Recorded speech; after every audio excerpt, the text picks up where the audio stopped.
Ang nawawala mula sa pagtagilid ng isang cruise ship sa Italy nagpapatuloy. Naglagay na rin ng barikada mga otoridad sa paligid ng barko para maiwasan yung pagkalat ng tumatagas na likido. Narito ang report.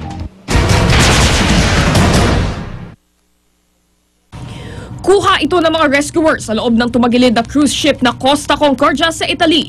Hirap na hirap ang mga rescuers sa paghahanap ng mga taong posibleng naiwan pa sa loob. Kabilang na ito sa pinakamalalang cruise liner disaster sa kasaysayan. Ang trahedyang ito, hindi na raw dapat pang masundan ng pinsala sa kalikasan. Naglagay na ang mga otoridad ng barikada sa paligid ng barko para maiwasang kumalat ang likidong tumatagas mula sa cruise ship. Inaalam pa ng mga otoridad kung anong uri ng likido ang tumagas at hindi raw malinaw kung petrolyo ito. Ayon sa Italian Environment Minister, plano ng gobyerno na magdeklara ng state of emergency para may pondong magamit sa paglilinis ng tagas. Tuloy-tuloy naman ang rescue operations para sa 16 pang nawawala. 6 na bangkay na ang natagpuan. Sinuyod na ng mga otoridad ang bahagi ng barkong hindi nakalubog sa tubig para maghanap ng iba pang survivor. Naaresto nitong Sabado ang kapitan ng Costa Concordia dahil sa reklamong manslaughter at agad na pag-abandona sa barko bago pa man mailikas ang lahat ng mga sakay nito. Nang mangyari ang aberya, hindi rin daw bumalik ang kapitan sa barko sa kabila ng direktiba ng Coast Guard. Depensa ng kapitan, may ilang bato raw na nahagip ang barko na wala sa mapa at hindi na-detect ng navigation system. Lumalabas sa investigasyon na masyadong malapit ang barko sa dalampasigan. Ayon sa marine specialist, nangyari ang aksidente dahil umano sa failure of judgment at masyadong pagsalalay sa electronic navigation system. Iniimbestigahan na ng prosecutor kung meron pang ibang crew member na dapat papanagutin bukod sa kapitan. Para sa unang balita, Micaela Papa reporting.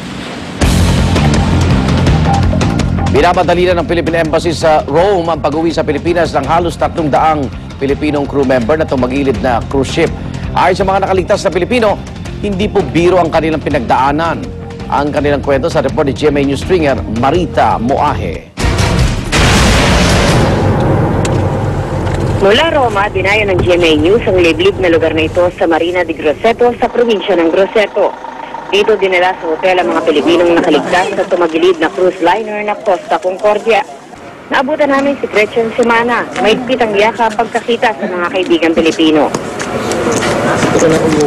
Para sa mga tripulanting Pinoy, malatay-tanig ang naging karanasan nila noong Friday the 13th.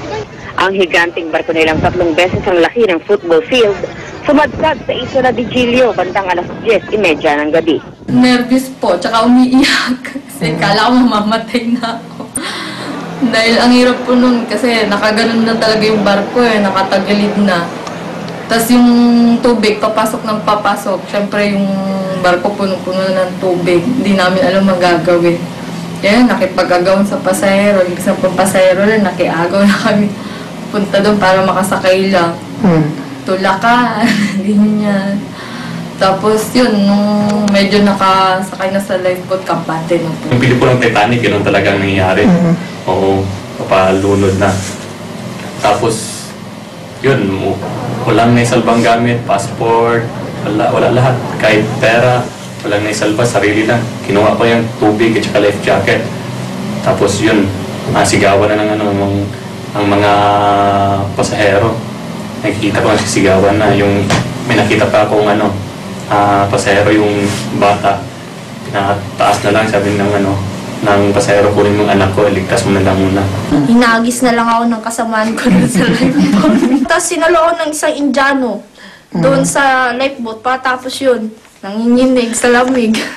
Tingin ng mga Pilipino crew, nakadagdag pa sa guluhan ang tila na huling desisyon na mag-abandon ship. Nag-announce sila 3 times, of course with different language kasi we're working with 7 languages. Na calm down, everything is okay, technicians are already fixing the problem. 3 times. Pero nung yung barko sobrang tagilid na, saka lang sila nag-announce na okay, pumila tayo ng maayos, dahan-dahan, i-embark namin kayo sa life raft. Napaka-amin late na kasi masyado nang tagilid yung barko. Kwento ni Rogelio Barcita, cook sa barko, may ka-dinner pa raw ang kapitana si Francesco Schettino nang mangyari ang insidente. 10:30, dumating po siya yung araw na yun. Meron kasama ko siyang babae na hindi ko kilala. Yung time po nun, ang sabi po namin ang kasama ko sa isang kusinero, si Jason Velasco, na bakit ganun ka ako. Hanggang time na yun, at naramdaman po namin ang nagbagsakan na ho lahat ng mga niluluto namin. Ibig sabihin, hindi siya kumilos magmula nung may naramdaman na kayo? Nung kumilos ho siya, late na ho siguro eh. Kasi nagbagsakan na ho lahat eh, at nag-blackout na ho yung eh. Sa kabila ng banta sa buhay nila, ang mga Pilipino pa rin ang tumulong na sumagip sa mga pasahero. Staff captain na po ang kinausap ko, sabi ko, wala po magpapatakbo ng lancha. Tinanong po ako kung kaya ko patakbuhin, sabi ko, kakayanin ko po. Lumakas sa loob na po ako, dahil humawak na po sa rosary ko, sabi ko, tulungan niyo po, tuloy niyo po ang guide ko. Lord, ituro niyo po ang way ng gagawin ko. Hindi po ako nagkinabahan. So, pati po pasahero sa pamamagitan na ito, talagang napatuwa ko sila. Pagbabaho namin ng barko, napagpalakpakan yung mga pasahero talaga. Dahil walang naisalbang gamit, bahagyang nagkagulo ang mga Pilipino pagdating ng tulong mula sa mga Italiano at kababayang Pilipino sa Grosseto. Ang pinagagawan, mga damit panlamig na proteksyon nila sa mga susunod na araw na maghihintay sila dito sa Italia. Kinausap na ni Consul General Grace Cruz Fabella ang kinatawan ng barko at gobyerno ng Italia para maiayos ang kanilang insurance at agarang pagpapauwi sa bansa. Hindi pa masabi ng mga Pilipino kung ano ang plano nila. Tanging pasasalamat lamang na nakaligtas sila sa bangungot na ito. Ma, okay na kami dito. Huwag ka nang umiyak dyan, ha? Hindi po ako nag-text sa kanya kasi baka mag-alala po yun.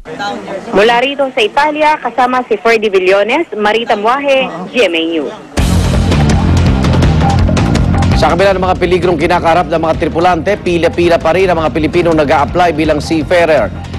In-demand daw po ang mga Pilipino sa industriyang ito dahil sa kanilang kakayahan at malasakit sa kapwa. Darito ang report ni Cara David. Noong nakaraang taon, sunod-sunod ang pang-hostage ng mga Somali pirates sa mga Pilipinong seafarers. Ngayong taon, daan-daang Pilipinong crew naman ang nalagay sa panganib nang tumagilid ang Italian cruise ship na Costa Concordia. Ilan lamang ito sa mga insidenteng nagpapatunay na sadyang napakapiligroso ng trabaho ng mga seafarer. Sa kabila nito, patuloy ang mahabang pila ng mga aplikante sa mga maritime offices. Nagbabaka sakaling makasampa sa barko, pangarip man ang kaharapin. Dito naman po, wala kasi magandang hanap buhay. Medyo mababa ang bigayan ng sweldo. Nagsapalan naman kami sa dagat. Hindi ka ba natatakot na baka mangyari yung mga ganun? Hindi ko na lang po iniisip kasi tsaka may mga training naman po kami pag sakaling mangyari mga ganon. Ito ang dahilan kung bakit mabusisi ang safety training na pinagdaraanan ng mga Filipino seafarer. Lahat ng trahedyang posibleng mangyari sa laot tulad ng paglubog, pagkasunog at banggaan ng mga barko, pinag-aaralan. Ito yung bridge simulator ng Far East Maritime Foundation. Dito tinitrain yung ilan sa ating mga seafarer.